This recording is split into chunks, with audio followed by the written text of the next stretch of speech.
the Jonkers having breakfast at Parliament. I mean, how's this for an outside breakfast? Unbelievable.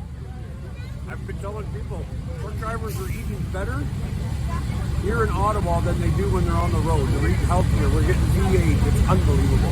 How many kids do you have? I've been blessed with 13 children. And some of them are here. This is the youngest two. The other two are coming up tonight to visit for the weekend. What's your advice for people? Come out, check out what's going on in Ottawa, and enjoy the joy, the happiness, the hugs, the high fives that we're sharing with Canadians here. Don't listen to the mainstream media. Come and check it out for yourself. As far as Prime Minister Trudeau and Premier Ford, they don't seem to want to negotiate or to find a middle ground. What's your advice to them if you were able to talk to them?